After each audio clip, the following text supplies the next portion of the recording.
Every working parent knows the weight of leaving their child with someone else. The guilt that follows you to every meeting, the worry that whispers in quiet moments, the fear that you're missing the moments that matter most, Olivia Chen thought. She had it all figured out. A billion-dollar company, a beautiful daughter, and Grace, the young maid who stepped in when work demanded everything. But when a simple afternoon of backyard fun leads to a courtroom confrontation, both women face a painful truth about love, sacrifice, and what it really means to care for a child. Grace stands accused of overstepping her role, while Olivia must confront the hardest question any parent can face. What happens when the person you hire to watch your child loves them more than you ever thought possible? Before we jump back in, tell us where you're tuning in from. And if this story touches you, make sure you're subscribed, because tomorrow I've saved something extra special for you. The morning sun cast long shadows across the polished mahogany desk in Olivia Chen's corner office on the 42nd floor of the Chen Technologies Tower. Behind her, the Seattle skyline stretched toward Puget Sound, a testament to the empire. She'd built from nothing more than a computer science degree and an unshakable belief that technology could change the world. At 30, she commanded a company valued at just over $1 billion, employed 3,000 people, and had been featured on the cover of Forbes twice in the past year. But this morning, her attention wasn't focused on market projections or the upcoming board meeting. Instead, she found herself staring at the silver-framed photograph that sat prominently on her desk, a candid shot of herself and her 4-year-old daughter Emma, taken during last Christmas morning. Emma's dark hair cascaded in gentle waves around her shoulders, and her eyes sparkled with the kind of pure joy that only children possess when unwrapping presents. Olivia's own smile in the photo looked genuine, though she remembered how exhausted she'd been that day, having worked until 3 in the morning to finalize the quarterly reports. The photograph served as both motivation and reminder. Every difficult decision, every 16-hour workday, every missed bedtime story was justified by the future she was building for Emma. A future where her daughter would never want for anything, where opportunities would be limitless, where the word no would rarely apply to her dreams. A soft knock interrupted her thoughts. "Come in," she called, straightening the photograph slightly. Grace Williams entered with quiet confidence, carrying a tray with Olivia's usual morning coffee, Ethiopian single origin, black, no sugar, and a small stack of neatly organized papers. At 25, Grace possessed an understated elegance that had impressed Olivia from their very first interview 6 months ago. Her movements were efficient but never hurried, her voice soft but clear, and she had a remarkable ability to anticipate needs before they were expressed. "Good morning, Ms. Chen," Grace said, placing the coffee at the perfect angle on Olivia's desk. "Emma's breakfast is ready, and she's already dressed for preschool. She insisted on wearing the blue dress with the butterfly pins, the ones her grandmother sent from Vancouver." Olivia nodded, taking a grateful sip of the perfectly brewed coffee. "Thank you, Grace. How did she sleep?" "Much better than Tuesday night. No nightmares about monsters under the bed. I think reading her that new book about the brave little elephant helped. She asked if you might read it to her tonight, if your schedule permits." The gentle way Grace phrased the question, "if your schedule permits," contained no judgment. Yet Olivia felt the familiar pang of guilt settle in her chest. She glanced at her calendar, mentally calculating the day ahead. The morning board meeting would run until 11, followed by lunch with potential investors from Tokyo. Then, the product development review that could stretch past 7 if the team encountered any significant issues. "I'll do my best," Olivia said, though they both knew what that usually meant. Grace's expression remained neutral, professional. "Of course, Emma understands how important your work is. She's very proud that her mommy helps make the computers that doctors use to help sick people get better." That had been Grace's explanation to Emma about Olivia's work, a simplified but accurate description of the medical software that formed the backbone of Chen Technologies' success. Olivia appreciated how Grace always found age-appropriate ways to help Emma understand the world around her, never talking down to the child, but making complex concepts accessible to a 4-year-old mind. Speaking of Emma, Grace continued, Mrs. Patterson from next door mentioned that her grandson is visiting this weekend. He's about Emma's age, and she thought they might enjoy playing together in the backyard. With your permission, of course. Olivia considered this. Mrs. Patterson was a retired teacher in her 70s, the kind of neighbor who still brought casseroles to new residents and organized the annual block party. Her grandson was probably well behaved, but Olivia worried about the impression Emma might make. 4-year-olds could be unpredictable, messy, loud, all things that might reflect poorly on the family's reputation in their upscale Bellevue neighborhood. What? Did you tell her? I said I'd discuss it with you. Emma was very excited about the possibility of having a friend to play with. The wistful note in Grace's voice suggested what she wasn't saying, that Emma had few opportunities for spontaneous playmates. Most of her social interaction came from carefully orchestrated playdates with children of Olivia's business associates, supervised activities that felt more like networking events than childhood fun. Let me think about it, Olivia said, then immediately felt foolish for needing to deliberate over something as simple as children playing together. Grace nodded and moved toward the door, then paused. Miss Chen, if I may, Emma has been asking more frequently about her father lately. Yesterday, she wanted to know if he lives in the computer because that's where you spend most of your time. The question hit Olivia like a physical blow. Emma's father, David, had been a fellow entrepreneur whom Olivia met during their MBA program at Stanford. Their relationship had been passionate but brief, ending when David chose to accept a position in London rather than stay and build something together in Seattle. He sent birthday cards and the occasional video call, but he'd never been a consistent presence in Emma's life. Olivia had convinced herself this was better, cleaner, less complicated, but moments like these made her question that decision. What? Did you tell her? I said that some families look different from others, and that she has a mommy who loves her very much and works hard to take care of her. She seemed satisfied with that answer. But I thought you should know. Olivia appreciated Grace's handling of the situation, though it highlighted another area where she felt inadequate as a mother. These were conversations she should be having with Emma, not relying on the woman she paid to fill in the gaps of her parenting. Thank you for telling me. I'll talk to her about it. After Grace left, Olivia remained at her desk, staring out at the city she'd helped shape with her innovations.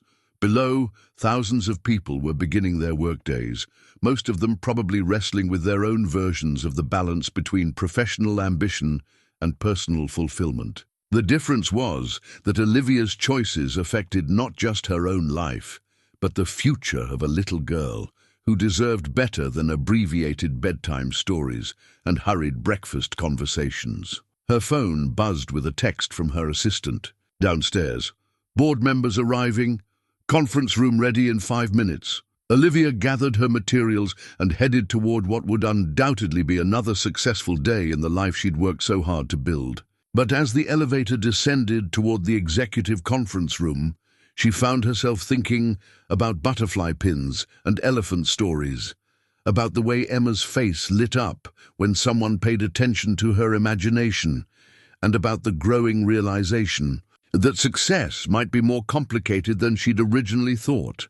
The board meeting proceeded with its usual efficiency. Quarterly revenues were up 18%. The new medical diagnostic software had exceeded adoption projections, and 3 major hospital systems had committed to 5-year contracts that would secure the company's growth well into the next decade. Olivia fielded questions with practiced ease, her presentations polished and comprehensive. This was her domain, where she felt most competent and confident. Yet during a brief break between agenda items, she found herself wondering what Emma was doing at that moment. probably sitting in circle time at Little Scholars Preschool, maybe sharing something interesting about her day, or working on an art project that she'd want to show her mother later. Grace would pick her up at 3:30, take her to the playground if the weather held, then bring her home for an afternoon snack and quiet playtime. It was a good routine, carefully structured to provide Emma with stability and enrichment. Grace had suggested most of these activities, drawing from what she called old-fashioned childhood pleasures.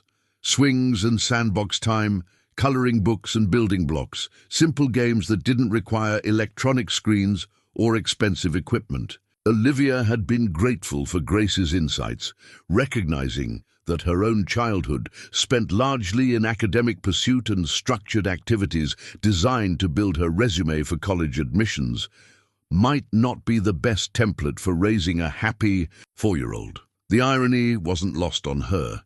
She'd hired Grace to provide the kind of attentive, nurturing care that Olivia herself had never experienced growing up. Her own mother had been a brilliant surgeon who viewed parenting as another project, to be optimized, complete with scheduled quality time and measurable objectives. Olivia had excelled under that system, but she'd also learned to equate love with achievement, affection with performance. She didn't want that for Emma.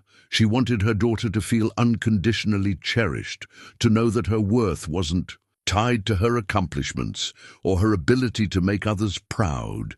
The challenge was providing that kind of emotional foundation while also building the financial security that would give Emma every possible advantage in life. When the board meeting concluded, Olivia found herself with a rare 30-minute gap before her lunch appointment. Instead of using the time to review reports or return calls, she decided to do something spontaneous. She would drive to Emma's preschool and maybe catch a glimpse of her daughter at play. The drive through Bellevue's tree-lined streets felt almost meditative after the intensity of the boardroom. Little Scholars Preschool occupied a converted Victorian house surrounded by mature oak trees and carefully maintained gardens. Through the fence, Olivia could see the playground where children chased each other around colorful equipment, their laughter carrying on the afternoon breeze. She spotted Emma immediately. Her daughter's distinctive laugh was unmistakable, bright and uninhibited. Emma was playing with 2 other children, engaged in what appeared to be an elaborate game involving plastic dinosaurs and a sandbox kingdom. Her clothes were dusty, her hair had escaped from its careful morning arrangement, and she looked completely, radiantly happy. For a moment, Olivia simply watched, remembering what pure joy looked like on her daughter's face. This was the child Grace saw every day, the one who wasn't performing or trying to please anyone, just existing in the moment with complete authenticity. It was beautiful and heartbreaking at the same time, because Olivia realized she rarely witnessed Emma in these unguarded moments. Her phone rang, interrupting the observation. Her assistant's voice was apologetic but firm. "I'm sorry to bother you, but the Tokyo investors have moved up their lunch meeting by 30 minutes. They're already en route to the restaurant." Olivia took one last look at Emma, who was now helping a smaller child retrieve a toy from the top of the slide, displaying the kind of natural empathy that couldn't be taught in any curriculum. "I'll be right there," she said, and drove back toward the city, carrying with her the image of her daughter's unself-conscious happiness. Later that evening, Olivia returned home to find Grace and Emma in the kitchen, working together on what appeared to be an art project. Emma's face was concentrated in the way that only children achieve when completely absorbed in creative work, her tongue poking out slightly as she carefully applied purple crayon to a large piece of construction paper. "Mommy!" Emma looked up with delight. "Grace and I are making a picture of our family. Want to see?" Olivia approached the kitchen table, noting how comfortable Emma seemed with Grace, how naturally they worked together. The drawing was quintessentially 4-year-old, stick figures with enormous heads and bright smiles, a house that looked like a box with a triangle on top, and a sun with radiating lines that took up nearly a quarter of the page. "This is you," Emma pointed to the tallest figure. "And this is me and this is Grace. We're all holding hands because we love each other." The simple statement carried unexpected weight. In Emma's world, the three of them were indeed a family unit, bound together by daily routines and shared affection. It was both touching and complicated, because Olivia wasn't sure how to navigate the relationship between employer and employee when the employee had become such an integral part of their emotional lives. "It's beautiful, sweetheart," Olivia said, meaning it completely. Grace began cleaning up the art supplies with practiced efficiency. "Emma had a wonderful day at school. She's excited to tell you about the book they read during story time." As Emma launched into an animated recap of The Very Hungry Caterpillar, Olivia found herself studying Grace's face.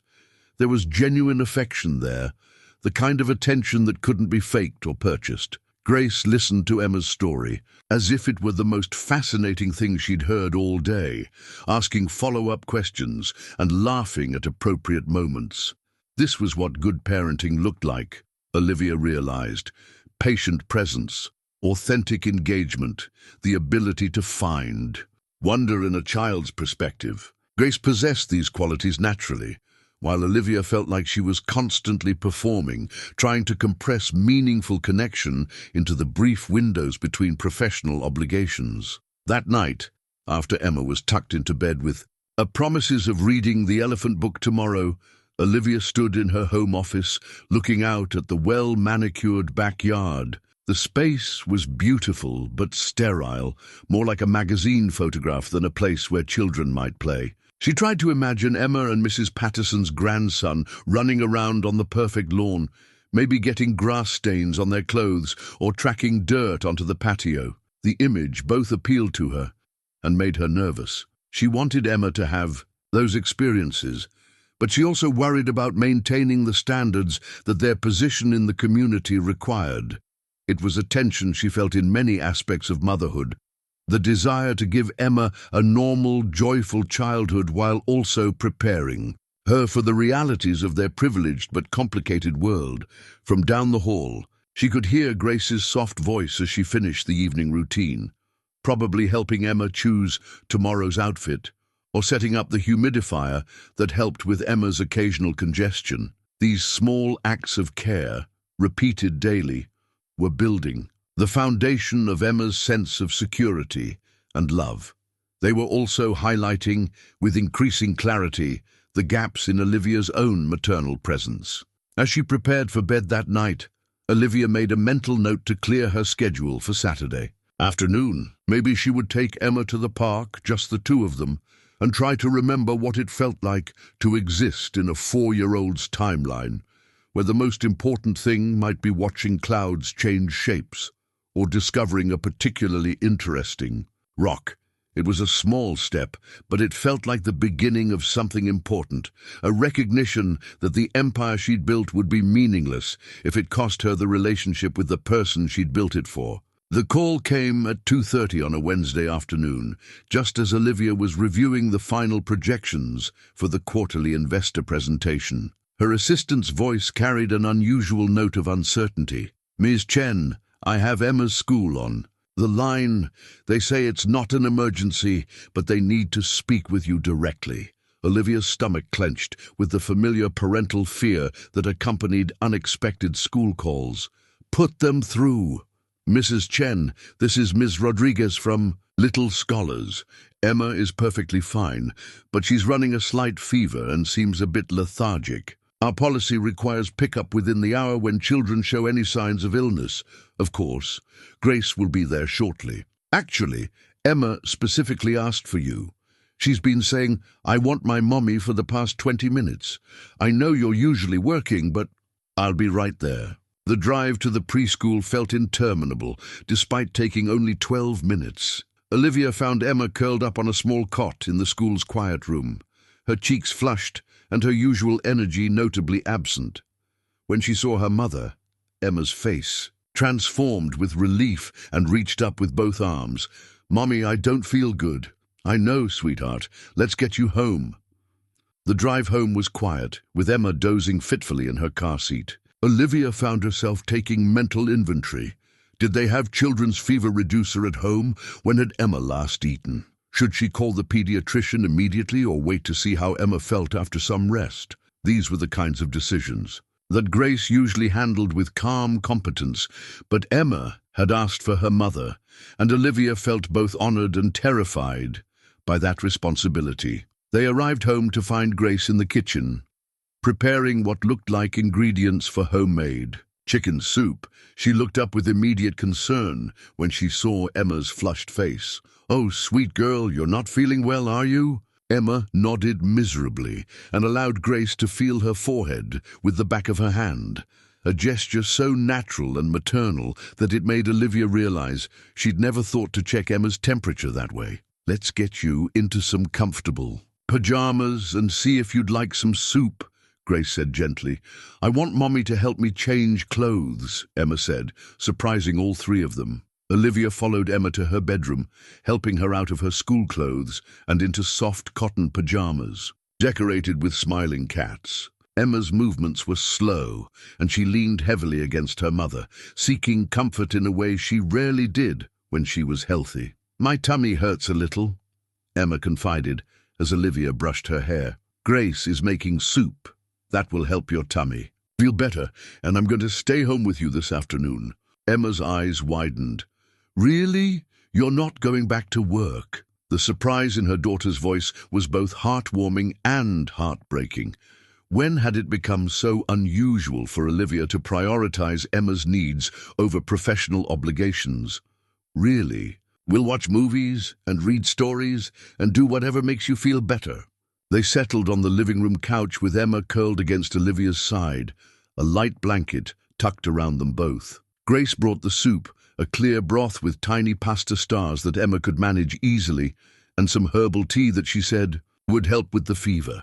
"I used to make this for my little sister when she got sick," Grace explained. "Chamomile and honey, just a touch." As Emma sipped the tea, Olivia found herself curious about Grace's family. In 6 months of employment, Grace had shared very little about her personal life, maintaining professional boundaries that Olivia had appreciated but never thought to question. "You have a sister?" Grace's expression softened. "Had. She passed away 3 years ago, car accident. I'm so sorry. She was only 22. I practically raised her after our mom died when I was 17. Grace paused, watching Emma's peaceful face. "Taking care of children feels natural to me because I've been doing it most of my life." The revelation explained so much about Grace's instinctive understanding of Emma's needs, her patience with childhood emotions, her ability to find joy in simple activities that entertained 4-year-olds. She wasn't just professionally trained to care for children. She'd been shaped by love and loss into someone who treasured the opportunity to nurture. They spent the afternoon in comfortable quiet, Emma dozing intermittently while Olivia worked on her laptop, and Grace moved quietly around the house, managing the 1,000 small tasks that kept their lives running smoothly. By evening, Emma's fever had broken, and she was asking for toast with jam, a positive sign that her appetite was returning. Olivia decided to work from home the following day as well, partly to monitor Emma's recovery and partly because she'd enjoyed the slower pace, the ability to be present for the small moments that usually passed unnoticed. Thursday morning dawned bright and warm, the kind of spring day that made staying indoors feel like a crime against nature. Emma had woken up feeling much better, her energy returning gradually as the morning progressed. "Can we play outside?" Emma asked after finishing her breakfast. "Grace showed me how to make fairy houses with sticks and leaves." Olivia looked out at their immaculate backyard, professional landscaping that was beautiful but not particularly child-friendly. "Maybe we could take a walk to the park instead." But Grace said we could play in our own yard. She said the hose could make a rainbow if we spray it just right. Before Olivia could respond, they heard Grace's key in the front door. She'd gone to the grocery store to pick up ingredients for Emma's favorite comfort foods in case the recovery took longer than expected. "Grace!" Emma ran to greet her. "Mommy said maybe we can play outside, and I told her about the rainbow in the hose." Grace glanced at Olivia, clearly reading the hesitation in her expression. Only if your mommy thinks it's a good idea, and only if you're feeling completely better. Emma bounced on her toes. I feel all better. My tummy doesn't hurt. And I'm not hot anymore. Please, Mummy, please. Looking at her daughter's eager face, Olivia felt her resolve softening. How could she deny such a simple request, especially when Emma had been sick and deserved some fun? All right, but just for a little while, and stay where I can see you from. The kitchen window. What happened next would replay in Olivia's memory with vivid clarity for months to come. She returned to her laptop at the kitchen table, periodically glancing out at Emma and Grace in the backyard. Emma had changed into her oldest play clothes, shorts and a t-shirt that could get dirty without consequence, and Grace had found a small kiddie pool in the garage, probably left by the previous homeowners. At first the play looked innocent enough. Grace filled the pool with a few inches of water, while Emma collected interesting rocks and leaves to create what she called a fairy swimming pool. They were both laughing, Emma's delight infectious as she arranged her natural treasures around the pool's edge. Then Grace brought out the garden hose. Olivia watched through the window as Grace showed Emma how to create a fine spray that caught the afternoon sunlight, creating brief rainbows in the water droplets. Emma's shriek of joy was audible even through the closed windows. She danced through the spray, arms outstretched, completely abandoned to the simple pleasure of cool water on a warm day. Grace was laughing too. Her professional composure completely dissolved as she chased Emma around the small pool with the hose, both of them getting thoroughly soaked in the process. Emma's carefully combed hair was plastered to her head, her clothes were dripping, and she was making the kind of joyful noise that only children can produce when they're experiencing pure, unfiltered happiness. It was beautiful. It was also completely inappropriate. Olivia felt her chest tighten as she noticed Mrs. Patterson watching from her kitchen window next door. 2 houses down, she could see another neighbor pausing in his yard work to observe the spectacle. Emma was running around their pristine backyard like a wild thing, soaked to the skin, screaming with delight as Grace encouraged the chaos. To anyone watching, it looked like the help had lost control of her charge. It looked undignified, unstructured, like something that belonged in a trailer park rather than their carefully maintained neighborhood. Emma looked like she was being treated like a stray dog rather than the daughter of a successful businesswoman. Olivia's laptop forgotten, she marched outside with purpose. What exactly is going on here? The laughter stopped abruptly. Emma turned toward her mother, water dripping from her hair, her face still bright with joy, but beginning to cloud with confusion at Olivia's tone. Grace immediately turned off the hose. Emma was feeling much better, and she wanted to play outside. I thought some fresh air and sunshine would be good for her recovery. This is what you call fresh air and sunshine. Olivia gestured at the scene, the puddles on the patio, Emma's soaked clothing, the general disarray of their usually perfect backyard. She looks like she's been playing in a ditch. Mommy, we were making rainbows, Emma said uncertainly. It was so pretty, and Grace showed me how the water... Emma, go inside and change into dry clothes immediately. But we weren't finished with the fairy pool. Now, Emma. Emma's face crumpled with disappointment and confusion, but she obediently trudged toward the house, leaving wet footprints on the patio stones. Olivia waited until Emma was inside before turning back to Grace, who stood holding the hose with quiet dignity despite being as soaked as her charge had been. I need to know who gave you the authority to turn my backyard into a water park.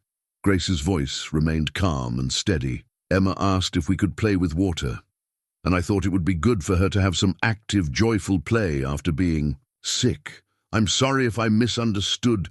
You misunderstood significantly. This is a residential neighborhood, not a public playground. People can see into our yard. What do you think they're concluding about how my daughter is being cared for? I think they're concluding that a little girl is having fun in her own backyard. The quiet confidence in Grace's response only fueled Olivia's anger. That's not your decision to make. You're here to provide professional childcare, not to turn my daughter into a spectacle for the neighbors." Grace absorbed this criticism without visible reaction, but something shifted in her posture, a subtle straightening that suggested Olivia had crossed a line. "With respect, Ms. Chen," Emma was happy. She was playing and laughing and being a normal 4-year-old. "That's not a spectacle. That's childhood." The comment hit too close to home, touching on Olivia's deepest insecurities about Emma's emotional well-being and her own parenting choices. "Don't tell me what normal childhood looks like. And don't overstep your role again. You're paid to care." For Emma, not to make parenting decisions, Grace nodded once professionally, but her eyes held a flicker of something that might have been disappointment.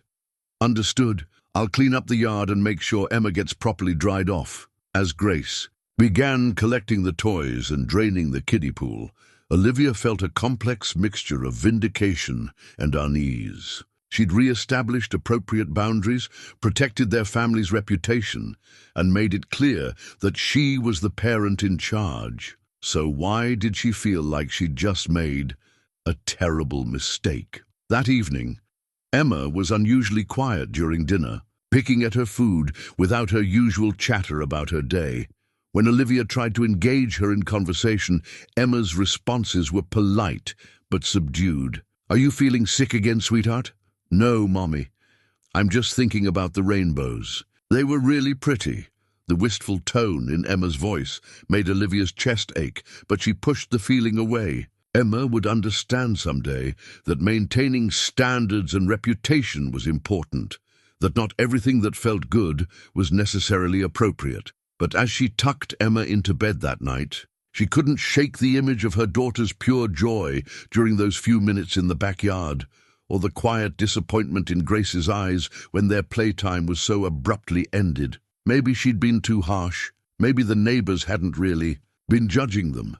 Maybe a 4-year-old getting wet in her own backyard wasn't the social catastrophe she'd imagined, but the boundaries had been set, and now they all had to live within them. The weekend after the backyard incident, Olivia spent Saturday morning at her home office computer, crafting what she mentally referred to as household protocols. The document began as a simple list of guidelines for Grace's interactions with Emma, but as she wrote, it evolved into something more comprehensive, a detailed manual for managing their domestic life with the same systematic approach she applied to running her company. She printed the 3-page document on Chen Technologies letterhead, lending it an official weight that she hoped would prevent future misunderstandings. The bullet points covered everything from appropriate outdoor activities, educational nature walks on designated trails only, to social interactions. Playdates must be pre-approved with guest lists submitted 48 hours in advance, to basic care. Protocols. All meals should demonstrate nutritional balance and cultural sophistication. Reading through the completed document, Olivia felt a sense of relief. Clear expectations would protect everyone. Emma from inappropriate influences, Grace from overstepping her boundaries, and Olivia from the anxiety of not knowing what might be happening in her absence. Monday morning, she presented the guidelines to Grace with what she hoped was the right balance of firmness and professionalism. "I put together some parameters that should help us maintain consistency in Emma's care," she explained, handing over the crisp pages. "I think you'll find most of these align with your instincts, but it's helpful to have everything documented." Grace accepted the papers without comment, her expression neutral as she scanned the contents. Olivia waited for questions or pushback, but Grace simply nodded. "I understand. These are very thorough.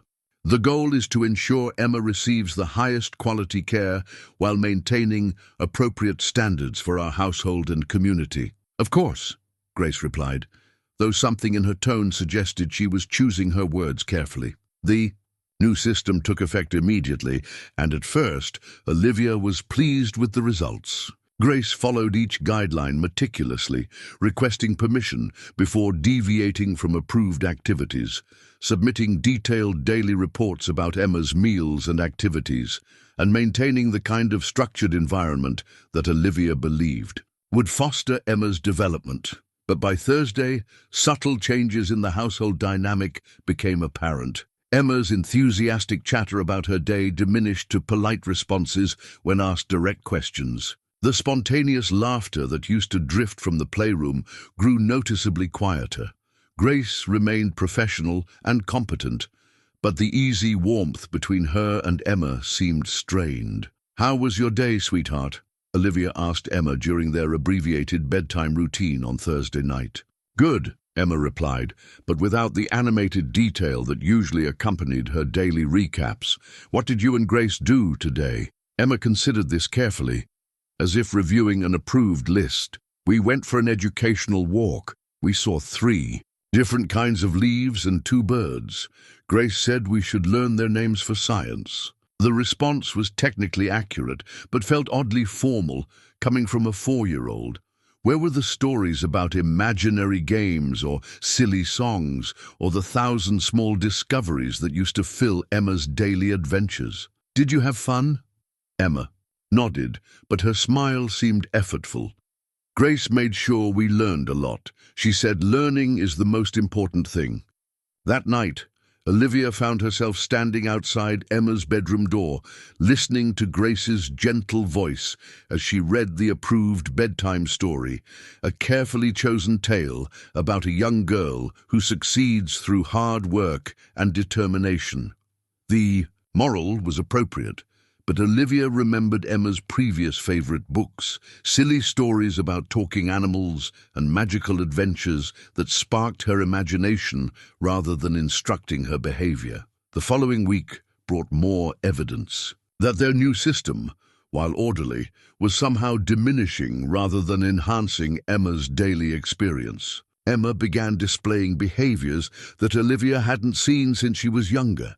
Clinging when Olivia tried to leave for work, resistance to trying new foods, and a general anxiety about making mistakes. "I spilled a little juice on the table," Emma confessed one morning, her eyes wide with worry.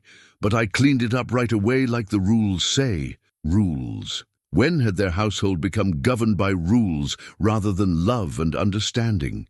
Mrs. Patterson's casual comment during a chance encounter at the mailbox provided another perspective on the changes. "Emma seems quieter lately when I see her in the yard," the older woman mentioned. "Such a thoughtful child, but she used to wave and call out hello.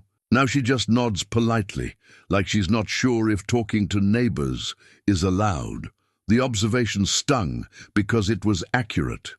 Emma's natural sociability had been replaced by careful compliance, her spontaneous joy constrained by awareness of appropriate behavior. That afternoon, Olivia made an unscheduled trip home to observe how the new guidelines were playing out in practice. She let herself in quietly and found Grace and Emma in the living room, engaged in what appeared to be a lesson about proper table manners using Emma's toy tea set. "Remember, we place our napkin on our lap first," Grace was saying, her voice patient but formal. "And we wait until everyone is served before we begin eating." Emma nodded seriously, concentrating hard on the miniature teacup and saucer. "Like this? Exactly right. Very proper." Olivia watched from the doorway as Emma carefully practiced the motions, her small face serious with concentration. There was nothing wrong with teaching good manners, but the joy and imagination that used to characterize Emma's play had been replaced by instruction and evaluation. "What happened to the fairy tea parties?" Olivia asked, stepping into the room. "Both." Emma and Grace looked up in surprise. Emma's face brightened momentarily before settling back into careful composure. "Grace is teaching me how real ladies have tea parties," Emma explained. "It's more educational than pretend games." The phrase, "more educational than pretend games," sounded foreign coming from Emma, like she was repeating something she'd been told, rather than expressing her own thoughts. "I see," Olivia said. though she was beginning to understand that what she was seeing troubled her more than the chaos of the backyard hose incident. That evening, after Emma was in bed, Olivia found Grace cleaning the kitchen with her usual efficiency. The woman who had once hummed while she worked now moved through her tasks with quiet professionalism, completing each duty thoroughly but without the lightness that had previously characterized her presence in their home. "Grace, can we talk for a moment?" "Of course, Miss Chen. I've noticed some changes in Emma lately. She seems more reserved, less spontaneous." "Is everything all right?" Grace paused in her dishwashing, considering her response carefully. "Emma is adjusting well to the new structure. She's a very intelligent child who wants to please you by following all the guidelines correctly. But is she happy?" The question hung in the air between them, more loaded than Olivia had intended. Grace's hands stilled on the dish towel, and for a moment her professional composure wavered. "Emma is a good child who wants to do the right thing," Grace said finally. "She's learning to be the kind of daughter you can be proud of." "That's not what I asked." Grace met Olivia's eyes directly, and there was something in her expression that suggested she was weighing how honest she could afford to be. "Emma is 4 years old, Miss Chen. At 4, happiness usually comes from feeling free to explore and imagine and make some messes along the way. But she's also very aware that you want her to behave in specific ways, and she's trying hard to meet those expectations." "Are you saying my expectations are unreasonable?" "I'm saying that Emma is caught between being a child and being the child she thinks you want her to be. Those aren't always the same thing." The observation hit too close to Olivia's own childhood experiences. The constant awareness of her parents' standards, the exhausting effort to meet expectations that seemed to shift just beyond her reach, the gradual understanding that love was conditional on performance. "I want her to be prepared for the world she's going to inherit," Olivia said defensively. "She'll have advantages that most children don't, but that comes with responsibilities." "She's 4, Grace repeated gently. "Right now, her biggest responsibility should be learning to trust that the adults who love her will keep her safe while she figures out who she is." The word love created an uncomfortable flutter in Olivia's chest. Of course she loved Emma. Everything she did was motivated by love. But perhaps her expression of that love had become tangled up with her fears about Emma's future, her own insecurities about motherhood, and her need to maintain control over aspects of life that might not be entirely controllable. "The guidelines are meant to provide structure and stability," Olivia said. "I understand that, and I'm following them exactly as you've requested. But you asked if Emma is happy, and I think she's confused about whether happiness is allowed if it doesn't look like what you think it should look like." That night, Olivia lay awake thinking about Grace's words and about the changes she'd observed in Emma. The spontaneous hugs had become less frequent. Emma's questions about the world around her had been replaced by requests for approval. "Is this right, Mummy? Am I being good? Should I do it differently?"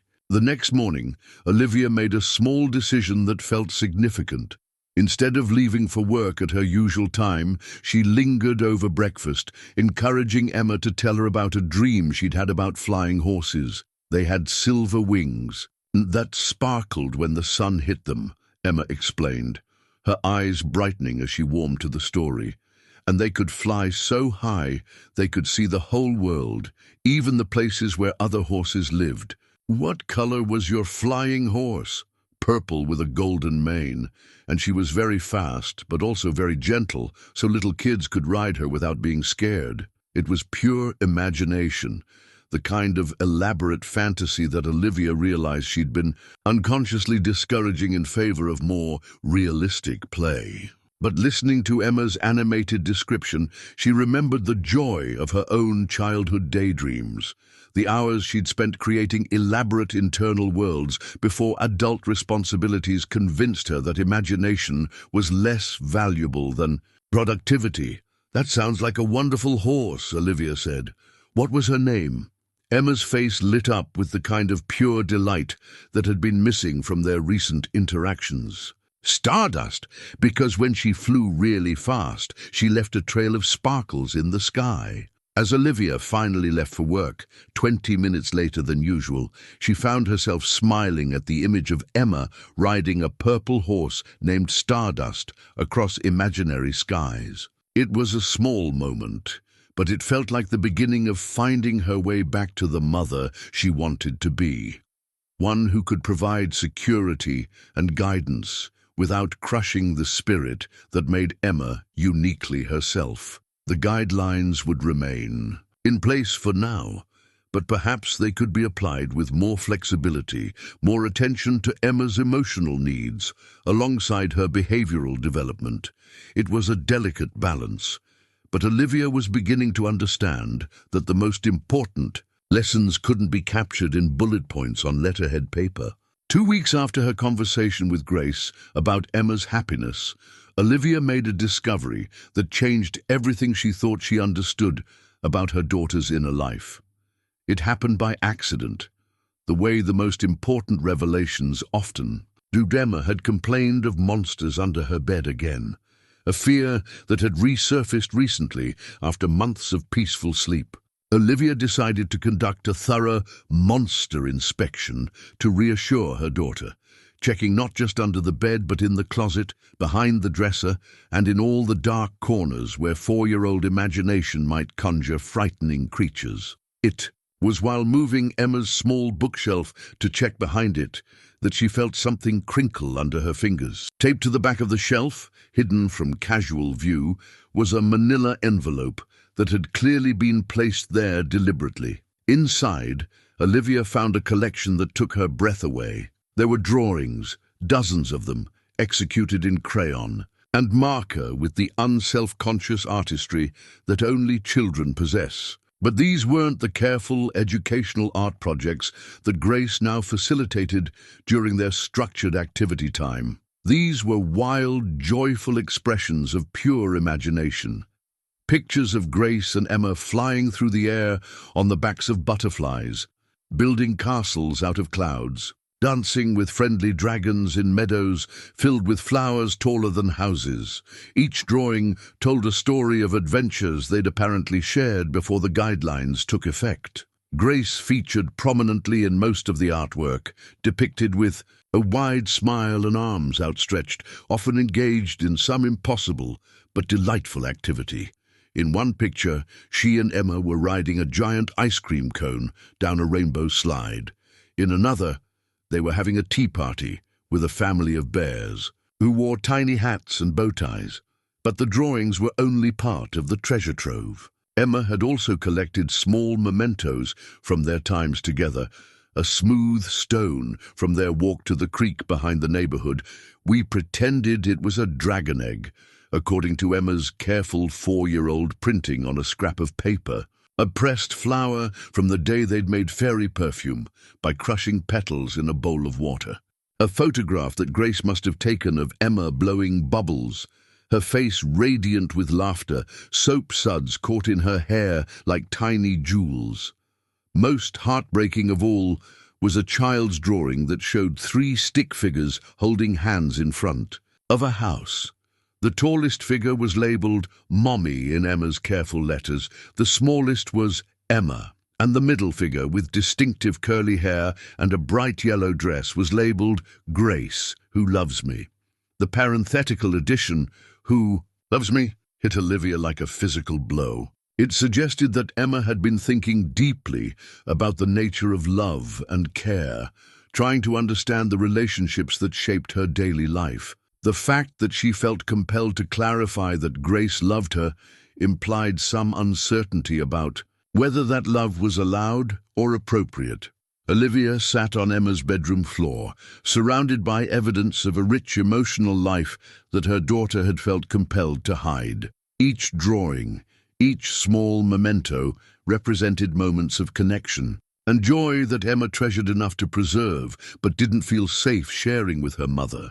When had Emma learned to hide her happiness? When had she decided that the things that brought her the deepest joy were somehow inappropriate or unwelcome. The answer was obvious and painful. It had happened after the backyard incident, after the implementation of the guidelines, after Olivia had made it clear that certain types of fun were unacceptable in their household.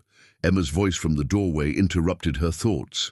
"Mommy, what are you doing?" Olivia turned to find her daughter standing in the bedroom entrance, still wearing her pajamas, her expression shifting from sleepy confusion to alarm as she saw the scattered contents of her secret collection. "Emma, come here, sweetheart." Emma approached slowly, her eyes fixed on the drawings spread across the floor. Her face showed the particular anxiety of a child who has been caught breaking rules she didn't fully understand. "Am I in trouble?" The question broke Olivia's heart. "No, baby, you're not in trouble. But I want to understand why you hid these." Beautiful pictures. Emma shifted from foot to foot, clearly struggling with how much truth she could safely share. "Grace said it was okay to draw whatever made me happy, but I know you want me to draw more educational things now, like the shapes and letters we practice. These drawings make you happy?" Emma nodded, her expression tentative. "Grace and I used to pretend all sorts of stories, but now we're not supposed to pretend so much because it's not as important as learning real things." Olivia felt the weight of her own rules, crushing something precious and irreplaceable in her daughter. The guidelines she'd created to protect Emma were actually robbing her of the imaginative life that was essential to healthy childhood development. "Tell me about this one," Olivia said gently, pointing to a drawing of Emma and Grace riding what appeared to be a giant cat through a forest of lollipop trees. Emma's face transformed as she began to explain, her voice growing more animated with each detail. "That's Princess Whiskers, and she's the fastest cat in the Candy Kingdom. Grace and I discovered her when we were exploring the magical forest behind our house. I mean, when we were pretending our backyard was a magical forest. Grace said that sometimes the best adventures happen in your imagination because you can go anywhere and do anything without getting hurt." As Emma talked, Olivia realized how much she'd been missing. Her daughter possessed a rich fantasy life, a creative spirit that found wonder in everyday moments and transformed ordinary experiences into epic adventures. Grace had been nurturing this imagination while also providing the practical care Emma needed, but the new restrictions had forced both of them to suppress this vital aspect of Emma's development. "Emma, these drawings are wonderful. They show how creative and imaginative you are, and that's something to be proud of, not hidden." Emma's eyes widened with surprise. "Really?" "Really. Imagination is one of the most important things you can develop. It helps you solve problems and understand other people's feelings and create beautiful things that didn't exist before." Emma crawled onto Olivia's lap, nestling against her mother's chest with a contentment that had been rare in recent weeks. "Grace says I have a very big imagination. She says it's like having a special superpower." "Grace is right, and I'm sorry if I've made you feel like you couldn't share these wonderful stories with me." For the next hour, Emma walked her mother through each drawing, explaining the adventures and games that had inspired them. With each story, Olivia gained a deeper understanding of the relationship between Emma and Grace, a bond built on shared wonder, mutual affection, and the kind of patient attention that allowed a child's personality to unfold naturally. Grace had been providing something that Olivia had struggled to offer: the gift of unhurried presence, the willingness to follow Emma's interests and enthusiasms, wherever they might lead, the understanding that childhood should be about exploration and discovery rather than constant preparation for adulthood. When Grace arrived for work that morning, she found Olivia and Emma sitting together at the kitchen table, the rescued drawings spread between them like a colorful map of their shared adventures. "Grace!" Emma jumped up excitedly. "Mommy found my secret pictures and she loves them.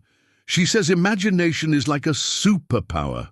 Grace's expression was cautiously pleased but wary, clearly unsure how Olivia would address the fact that these drawings represented activities that had occurred outside the approved guidelines. "Emma has been showing me all the creative games you two used to play," Olivia said carefully. "I can see how much joy they brought her. I hope you understand that we never did anything unsafe or inappropriate," Grace said quickly.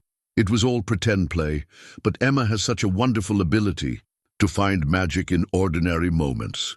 I can see that, and I'm beginning to think that magic might be more important than I originally believed." That afternoon, Olivia made another unplanned early departure from work. She arrived home to find Grace and Emma engaged in their new, more structured version of playtime.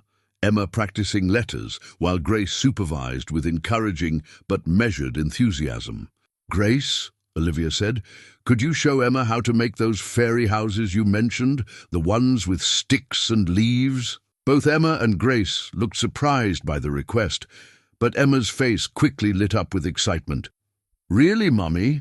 We can play fairy games. I think fairy games sound wonderful," Olivia said, "and maybe you can show me how to make one too." As they headed outside together, Olivia felt like she was taking the first step toward reclaiming something precious that she'd almost lost. Not just Emma's trust and openness, but her own ability to find joy in the simple magic of childhood. Imagination. The guidelines would need to be revised, she realized, but this time she would write them with Emma's happiness as the primary objective, understanding that a truly successful childhood should be measured not just by what a child learns, but by how much wonder she retains along the way. The call from Little Scholars Preschool came on a Tuesday morning while Olivia was reviewing quarterly budget projections with her finance team. Her assistant knocked softly on the conference room door, her expression indicating the interruption was both unwelcome and unavoidable. "Ms. Chen, I apologize, but Emma's teacher is on the line. She says it's important and concerns Emma's behavior." Olivia's stomach dropped with the familiar parental dread that accompanied unexpected school calls. "I'll take it in my office, Ms." Rodriguez's voice carried the careful, diplomatic tone that experienced teachers used when delivering concerning news to parents who might react defensively. "Mrs. Chen, I wanted to discuss some changes we've observed in Emma's behavior over the past few weeks. Nothing dangerous or urgent, but patterns that I think you should be aware of." "What kind of patterns?" "Emma has always been a delightful child, creative, social, eager to participate. But lately, she seems more withdrawn during group activities. Yesterday, during story time, she corrected another child who was pretending that the three little pigs lived in a castle instead of houses. She told him that pretending wrong things wasn't educational. Olivia felt a chill of recognition. Those were concepts Emma had absorbed from the revised household expectations, the emphasis on educational value over imaginative play. She's also become quite anxious about making mistakes. When we were working on art projects yesterday, she asked me 3 times if her painting was appropriate before she would add more colors. And she's been having some conflicts with other children during recess. "What kind of conflicts?" She's taken on a rather bossy role, telling other children that their games are too messy or not proper. Yesterday she refused to join the sandbox play because she said she wasn't supposed to get dirty. Her friends are starting to avoid including her in their activities. Each observation was like a small punch to Olivia's chest. She was hearing a description of her own childhood self, the anxious perfectionist who had learned to value approval over authentic connection, who had internalized her parents' standards so completely that she'd become a small enforcer of adult expectations among her peers. Is there anything at home that might be contributing to these changes? Sometimes children go through adjustment periods, but Emma's shifts seem quite pronounced. Olivia closed her eyes, seeing the invisible threads connecting Emma's school behavior to the domestic changes she'd implemented. There have been some adjustments to her routine at home. We've been emphasizing more structured activities. I see. Emma is certainly capable of structure, But at 4, children also need plenty of unstructured time to process their experiences and develop social skills. The children who struggle most in our program are often those who haven't had enough opportunity to simply play without adult direction. After ending the call, Olivia sat in her office staring out at the Seattle skyline, trying to reconcile her professional success with this growing evidence of personal failure. She'd built a company that was lauded for its innovative approach to complex problems, but she seemed incapable of solving the relatively simple challenge of raising a happy, well-adjusted child. That afternoon, she left work early again, a pattern that was beginning to concern her executive team, but felt increasingly necessary as Emma's needs became more urgent. She arrived home to find Grace helping Emma with what appeared to be homework, though Emma was only in preschool. "What are you working on, sweetheart?" Emma looked up with the careful expression she'd worn more frequently lately. "Grace is helping me practice writing my letters, so I'll be ready for real school. Ms. Rodriguez said some children already know how to write their names perfectly." The explanation contained Emma's growing anxiety about academic performance, her fear of being behind her peers, her internalization of the message that childhood should be primarily focused on preparation for future challenges rather than present. "Happiness.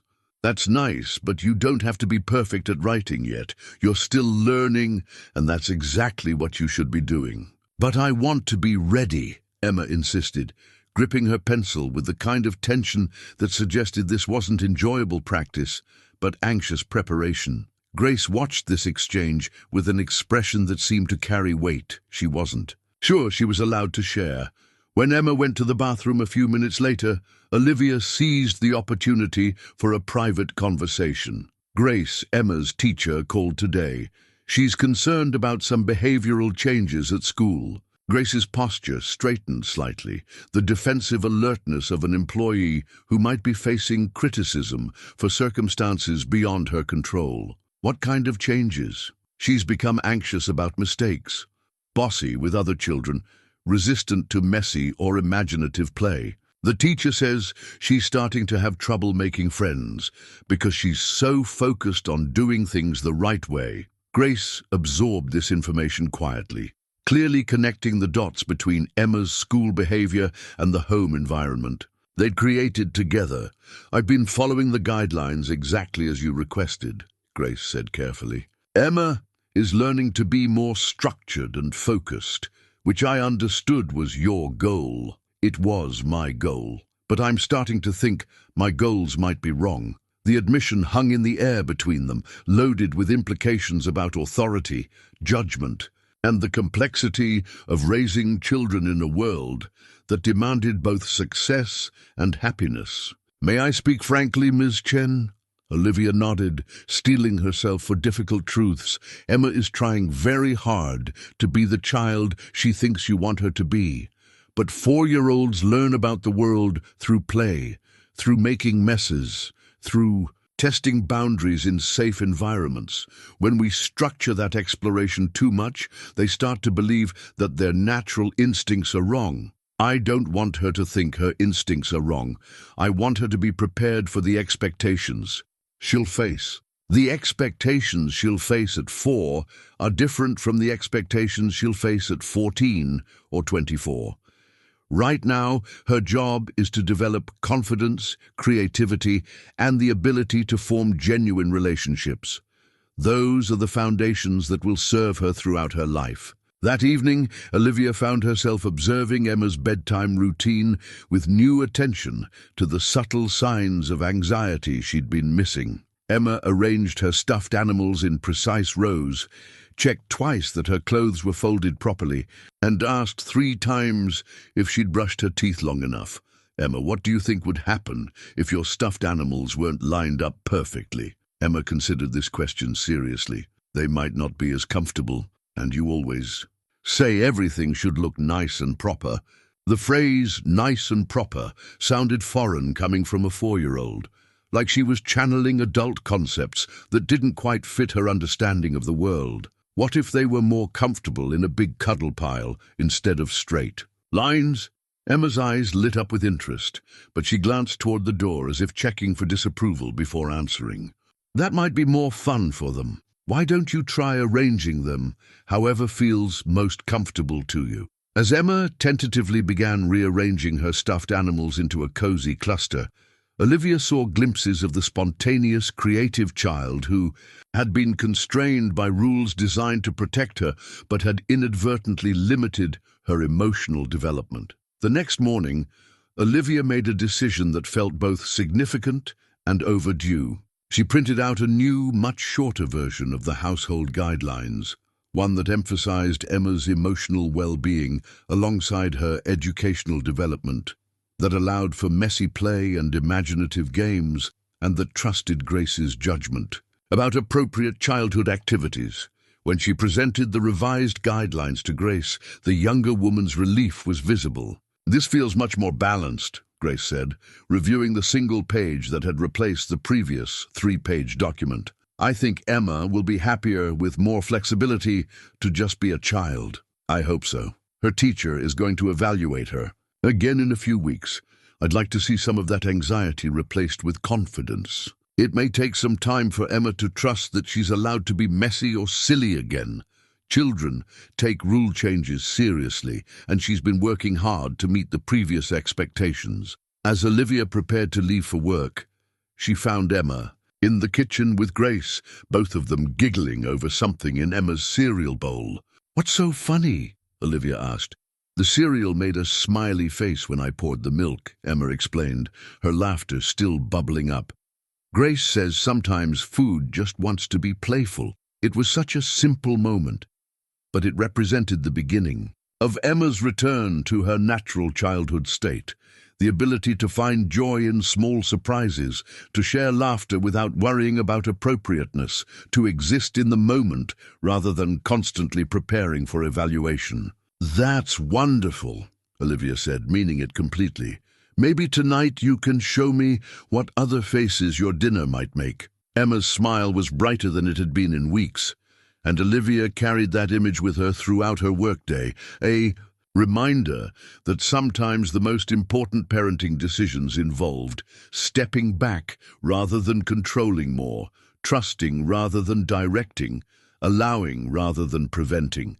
The balance would take time to perfect, but at least they were moving in the right direction. The voice message appeared on Olivia's phone during the most crucial investor meeting of the quarter.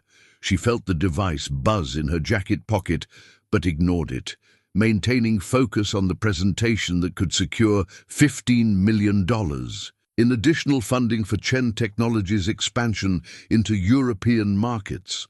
The Japanese investors were asking pointed questions about market penetration strategies and competitive advantages, the kind of detailed interrogation that required her complete attention. But something about the persistent buzzing, 3 more messages in quick succession, created a nagging anxiety that competed with her professional concentration. During the brief break, while her team prepared the financial projections, Olivia stepped into the hallway to check her messages.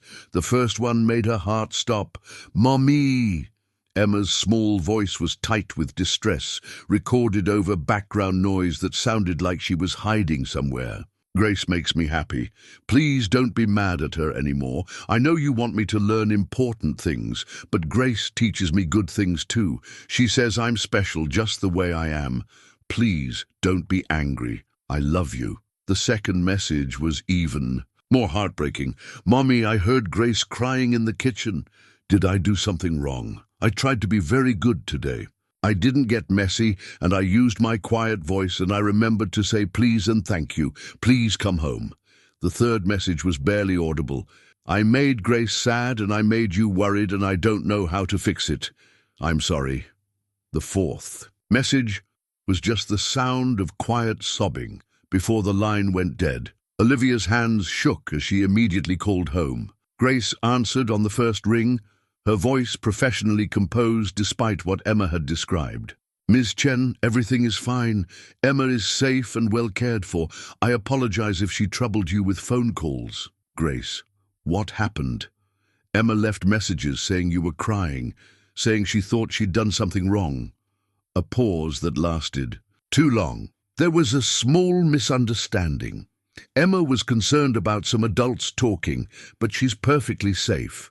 I wouldn't want you to leave your important meeting. The careful way Grace was choosing her words suggested that whatever had happened was more significant than she was willing to admit over the phone. The fact that Emma had felt compelled to call her mother during work hours, something she'd been taught never to do, except in true emergencies, indicated the situation was serious enough to override her careful training about appropriate behavior. "I'm coming home, Ms. Chen. That's really not necessary. I'm coming home now." The drive from downtown Seattle to Bellevue had never felt longer. Olivia's mind raced through possibilities. Had Emma been injured? Had there been an accident? Had Grace received bad news about her family? Had a neighbor complained about something? Had Emma's anxiety about the changing household rules finally reached a breaking point? She found them in Emma's bedroom, where Grace was reading quietly to Emma, who was curled up in her small chair with red-rimmed eyes and a tear-stained face. Both looked up when Olivia appeared in the doorway, Emma's expression brightening with relief, while Grace's remained carefully neutral. "Mommy!" Emma launched herself into Olivia's arms with the kind of desperate hug that children give when they've been genuinely frightened. "I'm here, sweetheart. Tell me what happened." Emma pulled back to look at her mother's face, as if checking for signs of anger or disappointment. "Mrs. Patterson came to talk to Grace while I was playing in the backyard. She talked very loud and said Grace was doing things wrong with me.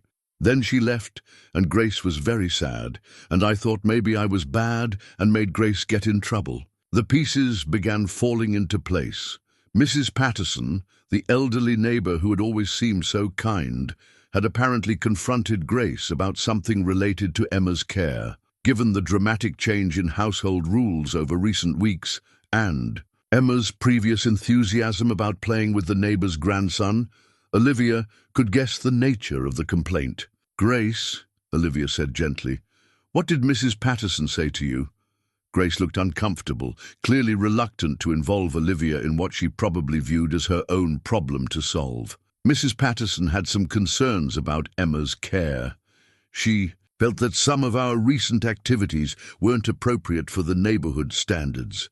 "What activities specifically?" "Yesterday, when we were making the fairy houses you suggested, Emma got quite dirty and excited. She was laughing loudly and running around the backyard collecting sticks and leaves. Mrs. Patterson could see from her kitchen window, and she felt that Emma looked uncontrolled." The word uncontrolled hit Olivia like a slap. After weeks of trying to loosen the rigid structure that had been stifling Emma's natural joy, one afternoon of normal childhood play had apparently triggered neighborhood judgment. "What else did she say?" Grace hesitated, clearly weighing how much to reveal. "She said that she'd been watching our household for several weeks and that she was concerned about the supervision Emma was receiving. She mentioned that she'd seen Emma getting wet in the backyard, playing games that seemed inappropriately physical, and that she was considering whether it was her responsibility to contact someone about the situation." The threat was barely veiled but unmistakable.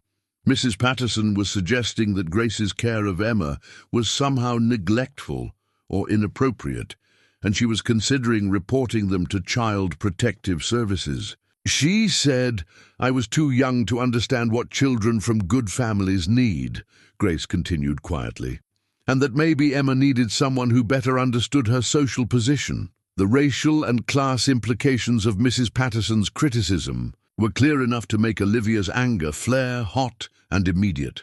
The older woman wasn't just critiquing Grace's childcare choices. She was questioning whether a young black woman could appropriately care for the daughter of a successful Asian American businesswoman in their affluent neighborhood. "Grace, I'm so sorry. What Mrs. Patterson said was completely inappropriate and wrong. I was trying so hard to follow your new guidelines," Grace said, her professional composure finally cracking slightly. "But Emma seemed so happy when we were building fairy houses. And you had said it was okay to let her play more freely. I thought maybe we were finding the right balance. Emma had been listening to this conversation with the intense concentration that children apply to adult discussions that might affect their world. "Are you going to fire Grace, Mommy?" Emma asked in a small voice, because Mrs. Patterson was mean to her. The question revealed how much Emma had understood about the power dynamics at play, and how frightened she was about losing someone who had become central to her sense of security and happiness. "No, sweetheart. Grace isn't going anywhere." Mrs. Patterson was wrong to speak to Grace that way, but even as she reassured Emma, Olivia felt the weight of the larger problem. They lived in a community where appearances mattered, where neighbors watched and judged, where a successful professional woman's choices about childcare were subject to scrutiny and criticism. Mrs. Patterson represented not just one elderly woman's opinions, but a broader social pressure that could affect Emma's social acceptance, Olivia's professional reputation, and Grace's ability to do her job without fear of interference. That evening, after Emma was asleep, Olivia and Grace had their most honest conversation since Grace had begun working for their family. "I need you to know that Mrs. Patterson's opinions don't reflect my views about your care of Emma," Olivia said. "She had no right to make those comments, and she certainly had no authority to question your competence." "I appreciate that, Ms. Chen, but I also understand the position this puts you in. If the neighbors are concerned about Emma's care, that reflects on your family's reputation. My family's reputation is based on raising a happy, healthy, confident child. What Mrs. Patterson saw was Emma being exactly that." Grace smiled for the first time since the incident. She was having such a wonderful time building that fairy village. She created an entire story about the stick people who lived there and what they did for fun. That's exactly what I want for her. And I don't want you to feel like you have to defend yourself to neighbors who don't understand what good childcare looks like. But as Olivia went to bed that night, she knew the situation was more complicated than her reassurances suggested. They lived in a community with expectations and standards, and those standards would continue to influence how Emma's childhood was perceived and judged. The question was whether Olivia had the courage to prioritize Emma's authentic happiness over neighborhood approval, and whether Grace would feel safe enough to continue nurturing Emma's natural joy, despite the social pressure they both now knew they were facing. The incident had clarified something important: the battle for Emma's emotional well-being wasn't just about household rules and family dynamics. It was also about having the strength to protect a child's right to be a child, even when that childhood didn't conform to other people's expectations of what proper behavior should look like. Tomorrow would bring new challenges, but at least now they understood what they were really fighting for. The official envelope arrived on a Thursday morning, delivered by certified mail, while Olivia was at her standing weekly meeting with the board of directors. Grace signed for it, with the kind of apprehension that comes from receiving unexpected legal correspondence, and when she called Olivia's office, her voice carried a tension that made Olivia's assistant immediately patch the call through to the conference room. "Ms. Chen, I apologize for interrupting your meeting, but there's been a delivery that I think requires your immediate attention. It's from the Department of Children, Youth and Families." The words hit the boardroom like a bomb. Olivia's carefully constructed professional composure cracked as every parent's worst nightmare materialized in the form of an official government investigation. "I'll be right there," she managed, gathering her materials with hands that suddenly felt unsteady. "Thifu." Drive home passed in a blur of worst-case scenarios and desperate mental calculations. Child Protective Services didn't investigate families without cause. Someone had filed a formal complaint serious enough to trigger an official review of Emma's welfare and safety. She found Grace in the kitchen, the opened letter spread on the counter between them like evidence of some terrible crime. Emma was at preschool, safely unaware that her family's stability was suddenly under scrutiny. "What exactly does it say?" Olivia asked, though she dreaded the answer. Grace's voice was steady but strained as she read the formal language. This office has received concerns regarding the welfare and supervision of Emma Chen, age 4, residing at your address. A preliminary assessment will be conducted to evaluate the child's safety, living conditions, and quality of care. A caseworker will contact you within 48 hours to schedule an initial home visit and interview. The formal language continued, with bureaucratic precision, outlining rights and procedures, but the core message was devastatingly clear. Someone believed Emma was at risk, and the state was now involved in their family's private affairs. Who would file a complaint? Olivia asked, though she suspected she already knew the answer. The letter doesn't specify, but given what happened with Mrs. Patterson yesterday, this is insane. Emma is loved, well cared for, safe, healthy, and happy. We live in a beautiful home. She attends an excellent preschool. She has every advantage a child could possibly need. Grace's expression was thoughtful and troubled. Miss Chen, I think there might be more to this than just Mrs. Patterson's concerns. About yard play. What do you mean? Over the past few months, Emma's behavior has changed significantly. First, she became very anxious and rule-focused. Then recently, she's been more emotional, calling you at work, seeming confused about what's expected of her. If someone's been watching our household from the outside, those changes might look concerning. To someone who doesn't understand the context, the observation hit Olivia like a cold wave of realization. The very efforts she'd made to improve Emma's care, the guidelines, the revisions, the back and forth between structure and freedom, might have created the appearance of an unstable environment. To an outside observer, Emma's behavioral changes could suggest neglect, inconsistent care, or even emotional abuse. They think we're harming her, Olivia said, the words feeling foreign in her mouth. They think someone might be harming her. The investigation will determine who and how. The implications crystallized with terrifying clarity. This wasn't just about defending their parenting choices or neighborhood reputation. If the caseworker determined that Emma was at risk, she could be removed from their home temporarily, or even permanently. Olivia could lose custody of her daughter based on a misunderstanding of their efforts to provide the best possible care. When the caseworker called the next morning, her voice was professionally neutral, but carried the authority of someone empowered to make life-changing decisions about their family. Ms. Chen, this is Sarah Martinez from DCYF. I'll be conducting the assessment regarding Emma. I'd like to schedule a home visit for early next week, and I'll need to interview both you and your childcare provider separately, as well as speak with Emma privately. What specific concerns were raised in the complaint?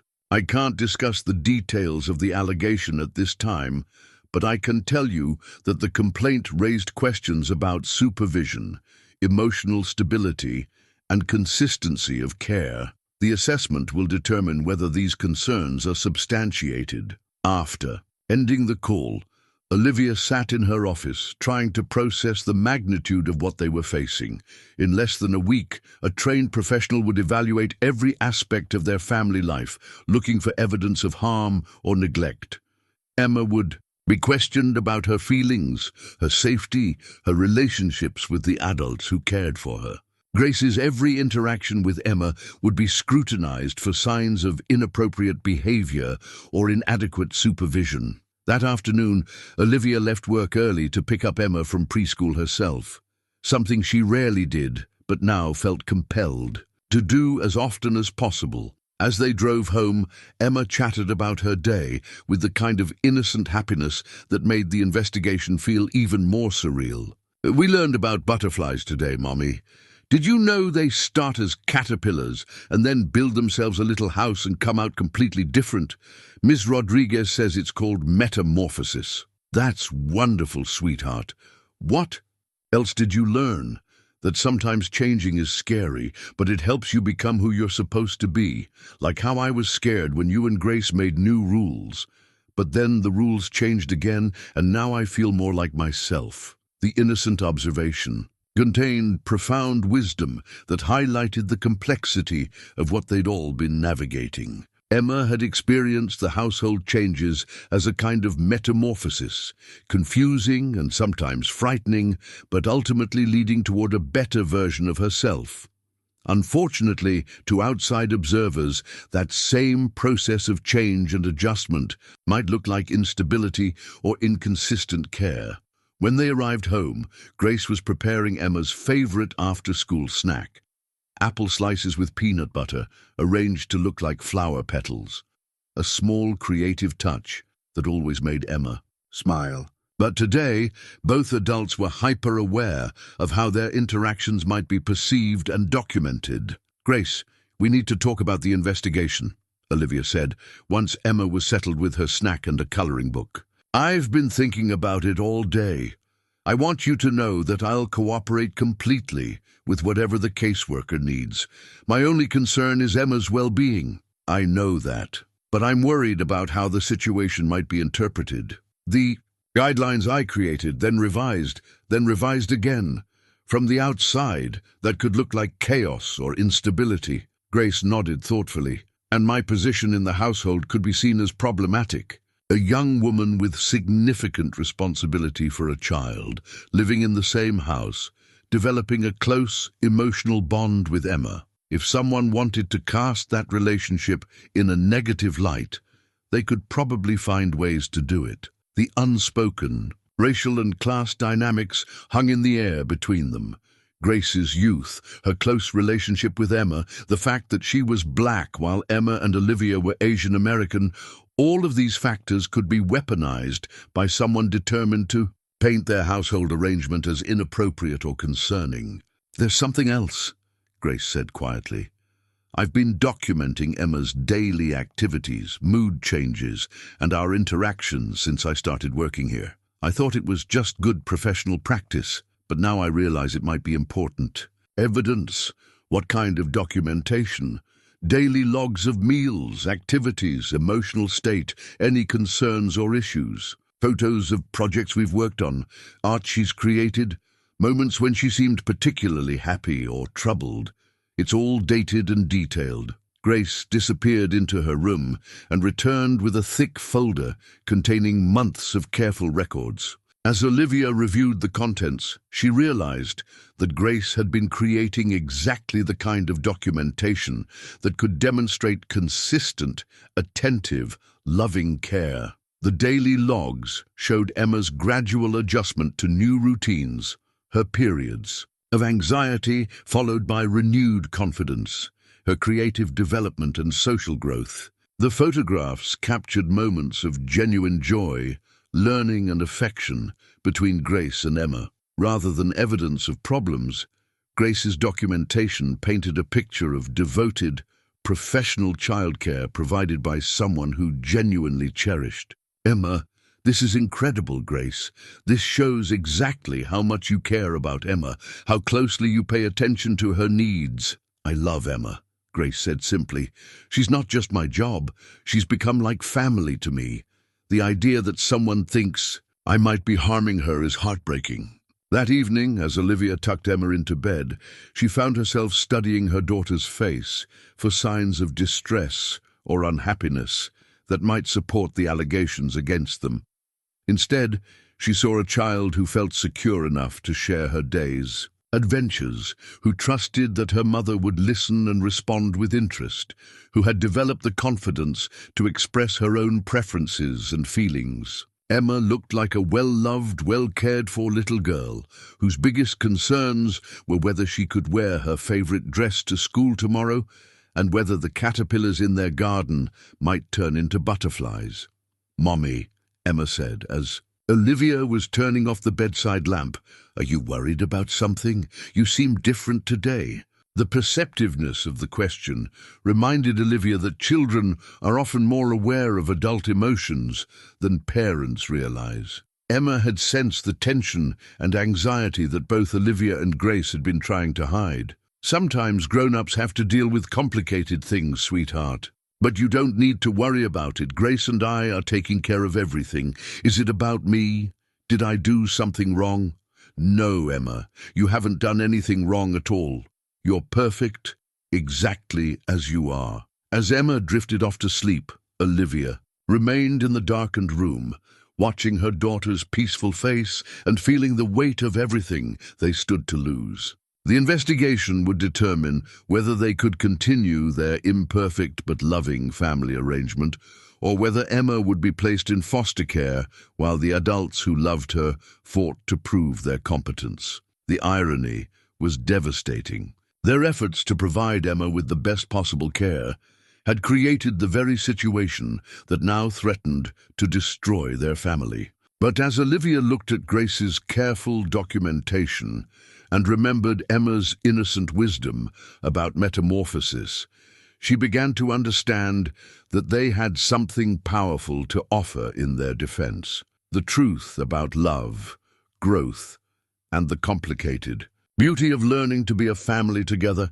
The caseworker would see that truth, or she wouldn't. But at least they would face the investigation knowing that everything they'd done had been motivated by genuine care for Emma's well-being, even when their methods had been flawed or uncertain. Sometimes love was messy, complicated, and imperfect, but it was still love, and Emma deserved nothing less than adults who were willing to fight for her right to be cherished exactly as she was. The child advocate arrived on a crisp Monday morning, her professional demeanor both reassuring and terrifying. Sarah Martinez was younger than Olivia had expected, perhaps 35, with kind eyes behind wire-rimmed glasses and a notebook that seemed to carry the weight of Emma's entire future between its pages. "I want to be clear about the process," she explained, as they sat in Olivia's living room, the space that had always felt like home now feeling like a courtroom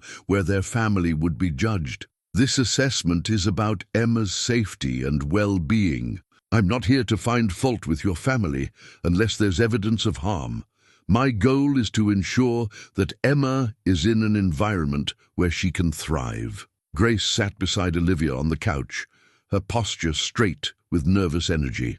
Emma was at preschool, blissfully unaware that her afternoon would include an interview that could change the trajectory of her life. "What specific allegations are we addressing?" Olivia asked, though part of her dreaded the answer.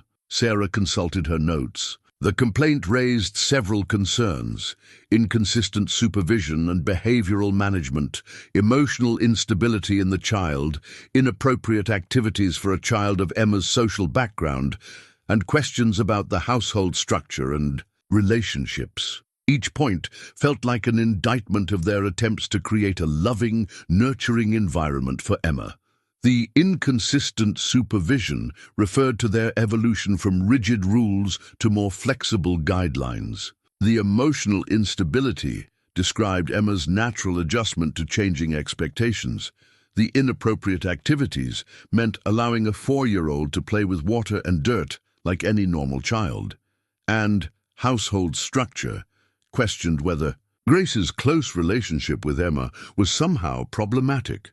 "I'd like to start by reviewing Emma's daily routine, her relationships with both of you, any recent changes in behavior or circumstances, and her overall emotional and physical well-being," Sarah continued. "Then I'll need to speak with Emma privately to understand her perspective on her home life." Over the next 2 hours, Sarah conducted a thorough interview that felt both invasive and necessary. She asked about Emma's sleep patterns, eating habits, social development, and emotional regulation.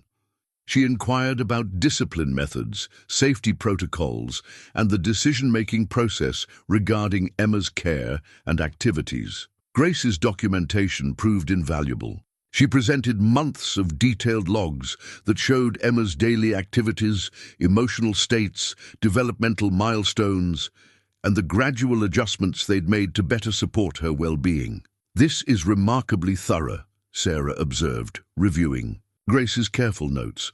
"I rarely see this level of professional documentation in private childcare situations. Emma's well-being is my primary responsibility," Grace explained.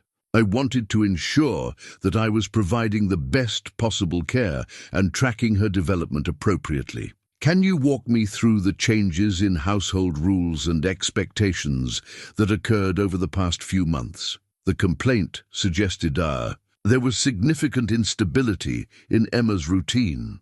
Olivia took a deep breath, knowing this was her opportunity to explain the context behind what might appear to be chaotic parenting decisions.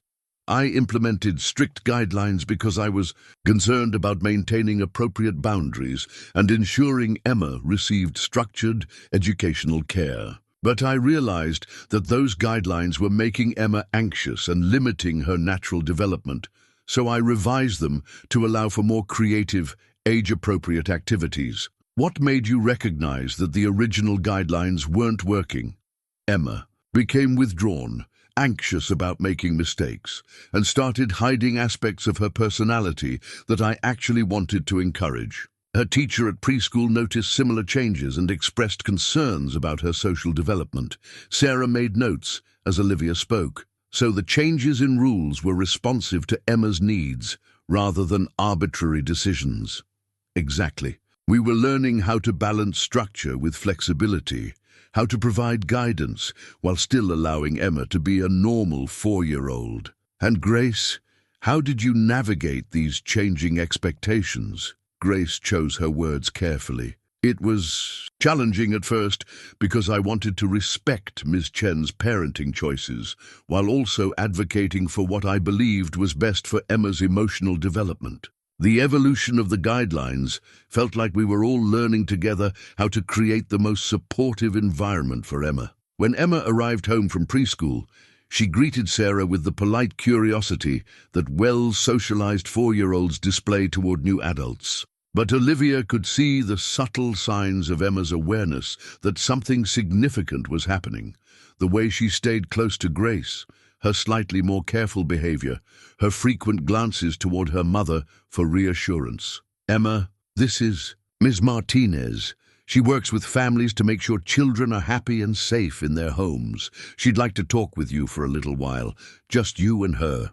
Emma nodded seriously, clearly understanding that this was important adult business that required her cooperation. For 45 minutes, Sarah spoke with Emma privately in the playroom, while Olivia and Grace waited in the kitchen, both women, trying to appear calm while internally catastrophizing about every possible thing Emma might say or reveal. "What if she mentions the time I cried after Mrs. Patterson yelled at me?" Grace whispered. "What if she talks about the old rules and how they made her feel bad? What if she doesn't understand the questions properly?" "Emma loves you," Olivia replied, trying to convince herself as much as Grace. "She knows she's safe and happy here. That's what matters." But both women understood that 4-year-olds could be unpredictable in their responses to adult questions, especially when they sensed that the adults around them were worried about something. When the interview concluded, Emma bounded into the kitchen with her usual energy, seemingly unaffected by the serious conversation she'd just had. "Ms. Martinez wanted to know about all my favorite things," Emma announced. "I told her about the fairy houses and the rainbow in the hose and how Grace reads stories with different voices for all the characters, and I showed her my drawings." Olivia's heart clenched, realizing that Emma had probably shared the very activities that had triggered the neighbor's complaint in the first place. Sarah emerged from the playroom with an expression that was professional but not unkind. "I'll need to complete my assessment and compile my report over the next few days. I'll be in touch with my findings and recommendations." "When will we know the outcome?" Olivia asked. "You should hear from me by Friday. If there are any immediate safety concerns, I would address those today, but I don't see evidence of urgent risk. This appears to be a family working through normal challenges of child rearing and household management." The qualified reassurance provided some comfort, but Olivia knew that the final determination could still go either way. The assessment would ultimately come down to Sarah's professional judgment about whether their family environment was in Emma's best interests. After Sarah left, the three of them sat together in the living room, processing what had just occurred. Emma seemed largely unaffected, returning to her usual after-school routine of snacks and playtime. But both adults remained tense, with the awareness that their family's future hung in the balance. "What kinds of questions did she ask you?" Olivia asked Emma gently. "She wanted to know if I feel safe at home, and if anyone ever hurts me or scares me, and if I like living with you and Grace."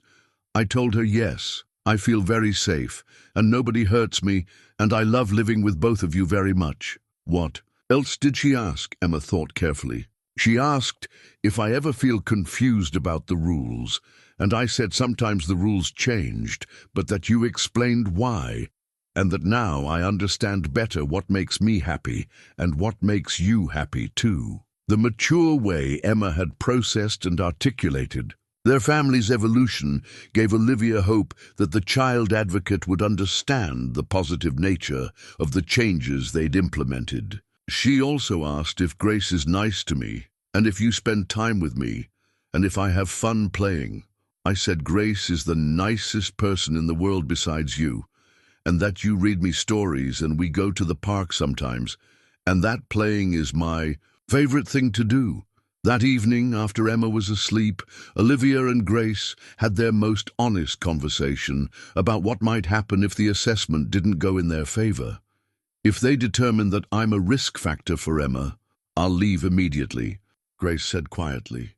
"I won't let my presence jeopardize her ability to stay with you. Grace, you're not a risk factor. You're the best thing that's happened to our family. Emma loves you, and you've helped her become more confident and happy.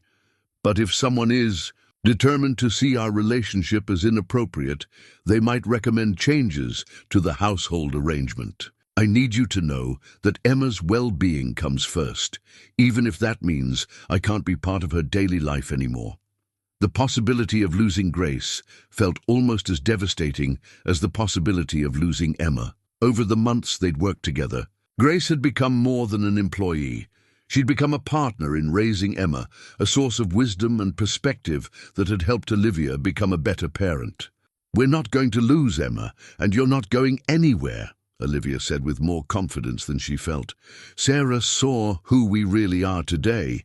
She saw a family that loves each other, even if we're still learning how to do it perfectly." As they waited for Friday's phone call that would determine their future, both women threw themselves into creating the most normal, loving, stable environment possible for Emma. They read extra bedtime stories, played elaborate games in the backyard, baked cookies together, and filled their days with the kind of simple family activities that reminded them why they were fighting so hard to stay together. Emma seemed to thrive during these focused days of attention and care, her laughter filling the house as she played elaborate games with her favorite adults.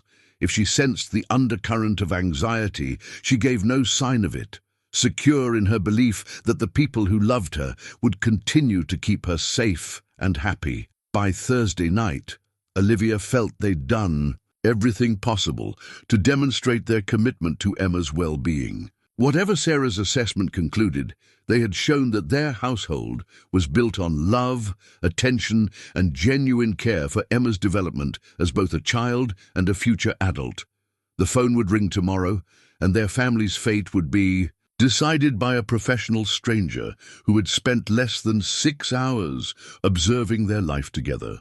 It was terrifying and surreal, but it was also the system designed to protect children like Emma from real harm and neglect. All they could do was trust that the truth about their love for Emma would be clear enough to overcome any misunderstandings about their methods, their household arrangement, or their still-evolving understanding of how to raise a happy, healthy child in a complicated world. The phone call came at 10:47 a.m. on Friday, interrupting a Chen Technologies board meeting where Olivia was presenting quarterly projections.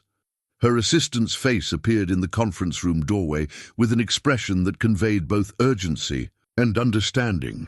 This was the call they'd all been anticipating. "Excuse me for a moment," Olivia told the board members, her voice steady despite the way her heart was hammering against her ribs. She took the call in her private office, closing the door behind her, as if that could somehow contain whatever news Sarah Martinez was about to deliver.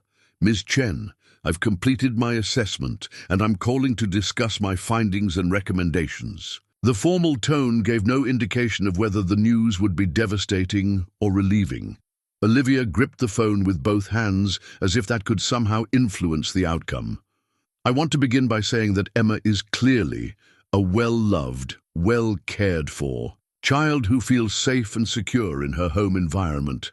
Her physical health is excellent, her emotional development appears appropriate for her age, and she demonstrates strong attachment to both you and Grace." Olivia felt her legs give way with relief, and she sank into her desk chair as Sarah continued. "However, the assessment did reveal some areas that require attention and ongoing monitoring." The word monitoring sent a chill through Olivia's temporary relief.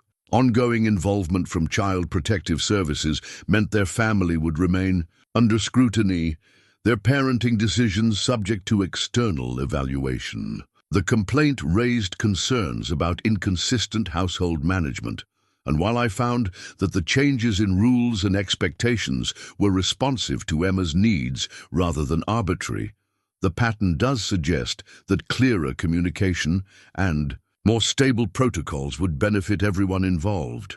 What does that mean in practical terms? It means I'm recommending family counseling to help you develop more effective strategies for balancing structure with flexibility and to improve communication between all household members about Emma's care and development. Family counseling felt like a reasonable requirement, certainly preferable to losing custody of Emma or having Grace removed from their home. Additionally, I'm recommending that Grace receive formal training in child development and behavior management.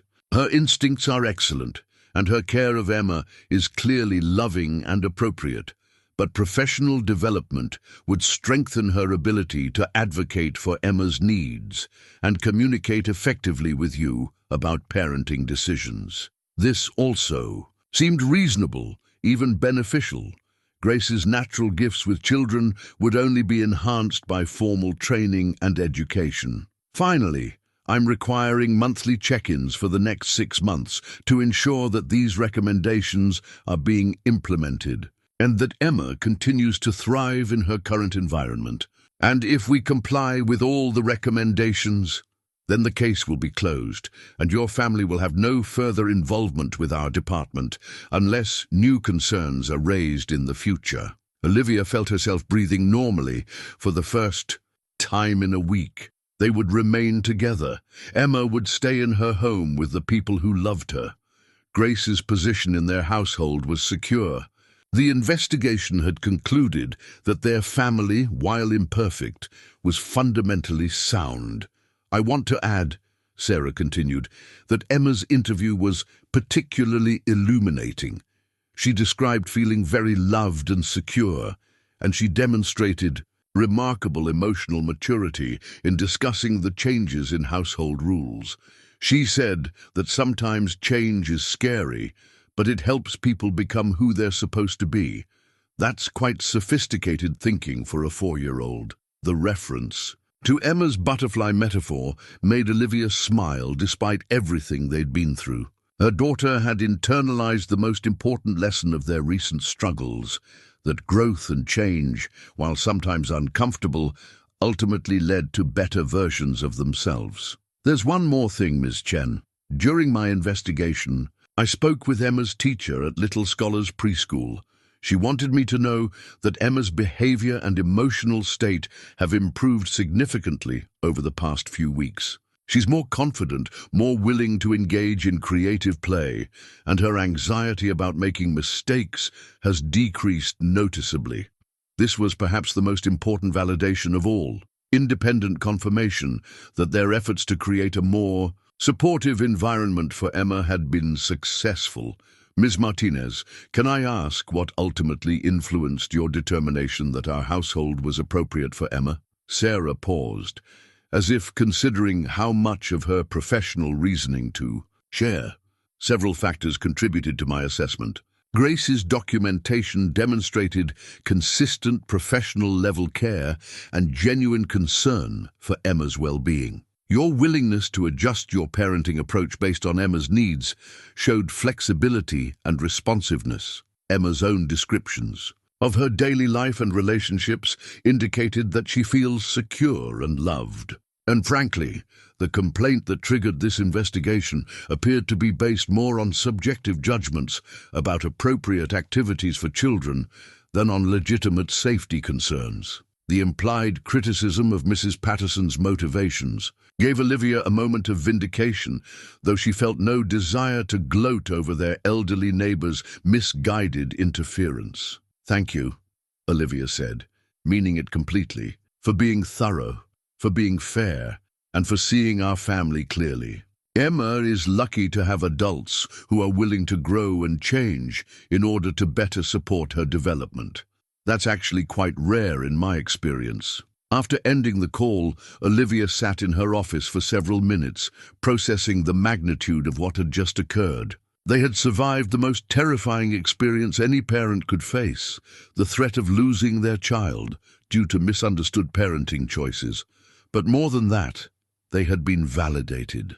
A trained professional had examined their family dynamics and concluded that Emma was exactly where she belonged, with people who loved her enough to keep learning how to love her better. The investigation was over, but their real work as a family was just beginning. The drive home from work that Friday afternoon felt different from any commute Olivia had taken in months. The weight of uncertainty that had pressed down on her shoulders for weeks was finally lifting, replaced by something lighter, but equally profound, the understanding that their family had been tested and had emerged stronger. She found Grace and Emma in the backyard, engaged in what appeared to be an elaborate archaeological expedition involving Emma's sandbox, several kitchen spoons, and a collection of small toys that had been buried for discovery. Emma was covered in sand from head to toe. Her hair escaped from its careful mourning arrangement, her clothes dusty and delightfully disheveled. It was exactly the kind of scene that would have triggered Olivia's anxiety about neighborhood judgment just weeks ago. Now, seeing Emma's complete absorption in imaginative play and Grace's patient encouragement of her creativity, Olivia felt only gratitude for the people who had helped her understand what childhood should really look like. "Mommy!" Emma looked up from her digging, her face bright with excitement. "We found dinosaur bones." "Well, they're really toy dinosaurs, but we're pretending they're fossils from 1,000,000 years ago when our backyard was a jungle."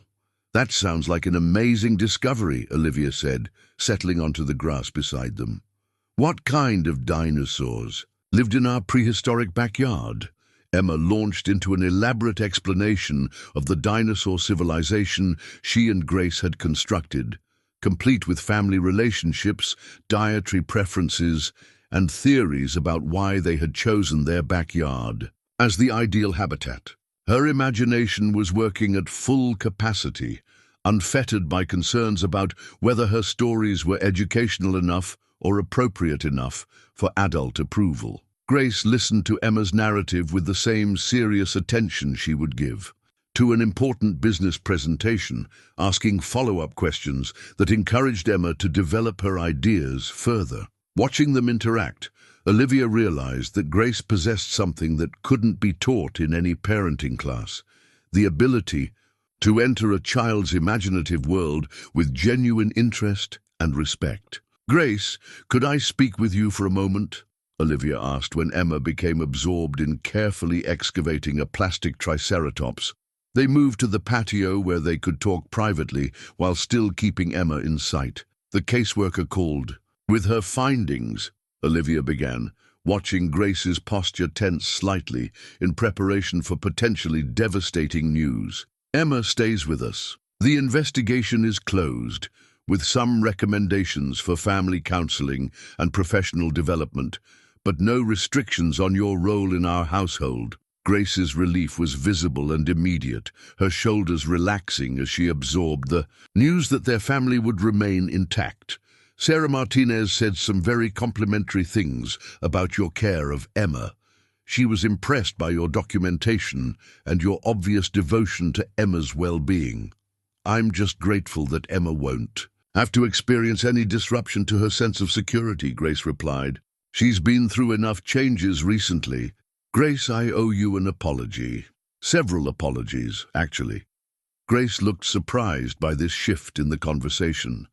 I hired you to provide professional childcare, but then I tried to micromanage every aspect of your relationship with Emma because I was insecure about my own parenting abilities. I created rules that made Emma anxious and limited your ability to do what you do naturally, nurture her emotional development while keeping her safe and happy. Ms. Chen, you were trying to ensure Emma received the best possible care. I was trying to control aspects of parenting that can't be controlled through rules and guidelines. Emma needed space to be a child, and you understood that instinctively while I was getting in the way with my fears about judgment and perfection. Grace absorbed this with the thoughtful consideration she brought to all serious conversations. I think we were both learning, she said finally. You were learning to trust your instincts as a mother, and I was learning to communicate better about Emma's needs while respecting your authority as her parent. The caseworker recommended family counseling to help us develop better communication strategies. I think that's an excellent idea, not because we're failing, but because we're succeeding, and I want us to keep getting better. I'd be honored to participate in family counseling. Emma deserves to have the adults in her life working together as effectively as possible. They were interrupted by Emma's triumphant shout from the sandbox. I found the baby dinosaur. The whole family is together now. The innocent statement carried unexpected weight, given everything they'd been through. Emma had unconsciously articulated what the investigation had ultimately confirmed, that the three of them had become a family unit, unconventional perhaps, but bound together by genuine care and shared commitment to Emma's well-being. Emma, Olivia called, would you like to help Grace and me make dinner tonight? We're celebrating some good news. Emma abandoned her archaeological work immediately, running to them with sandy hands and sparkling eyes. What good news? The good news is that our family gets to stay together exactly the way it is, Olivia explained, pulling Emma into a hug that included Grace. I'm glad, Emma said with the matter-of-fact contentment that only children could express when the adult world finally aligned with their understanding of how love should work. I'd like our family just the way we are. As they headed inside together, Olivia realized that the investigation, while terrifying, had ultimately given them something precious. Official confirmation that love comes in many forms, that families can be created through choice and commitment rather than just biology, and that sometimes the most important thing adults can do for children is learn to get out of their own way. The real work of being a family was just beginning, but now they had the tools and support to do it well. 6 months later, Olivia stood in the same backyard where the garden hose incident had triggered so much upheaval, watching Emma blow out the candles on her 5th birthday cake. The scene was everything the original confrontation had not been: joyful, chaotic, unstructured, and absolutely perfect. Emma's birthday party was a testament to how much their family had evolved. Instead of the carefully orchestrated events that had characterized previous celebrations, this party was organic and child-focused. Emma had invited her preschool friends, Mrs. Patterson's grandson, who had become a regular playmate, and several neighborhood children whose parents had gradually warmed to the Chen Williams household after witnessing Emma's obvious happiness and security. Grace moved through the gathering with the confident ease of someone who knew her place in the family was secure and valued.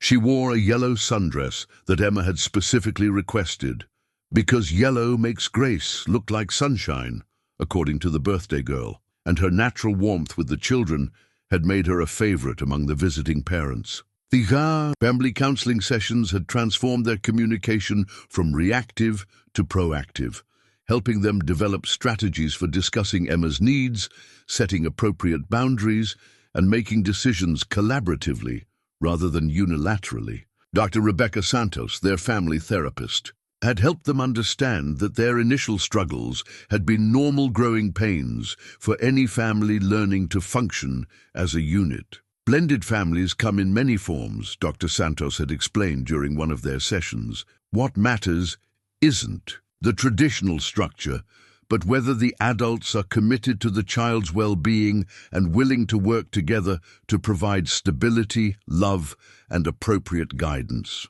Grace had enrolled in early childhood development courses at the local community college, not because it was required by the state investigation, but because she wanted to better understand the theoretical foundation for what she'd been doing. Intuitively, her natural gifts with children were now supported by formal education in child psychology, behavior management, and developmental milestones. More importantly, she had been given the authority to make day-to-day decisions about Emma's care without seeking constant approval.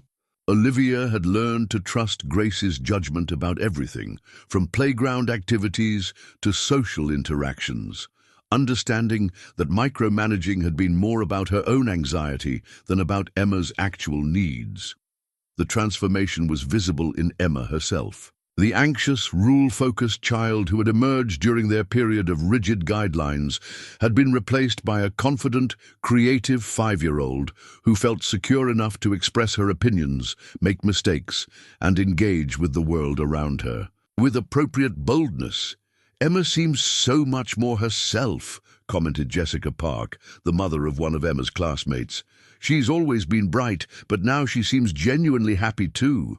That's not always the same thing with gifted children.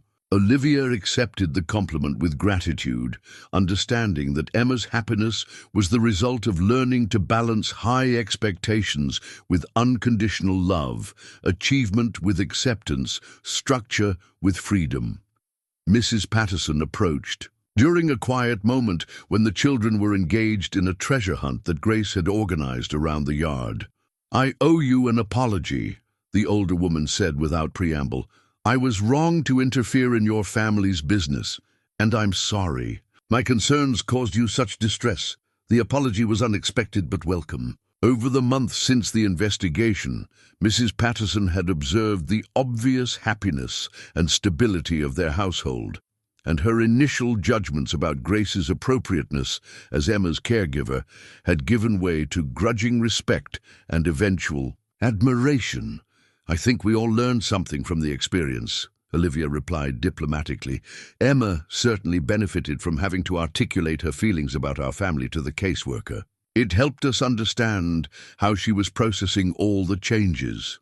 "That young woman is remarkable with children," Mrs. Patterson observed, watching Grace help a shy child find hidden treasures while encouraging the more aggressive children to share discoveries with their quieter peers.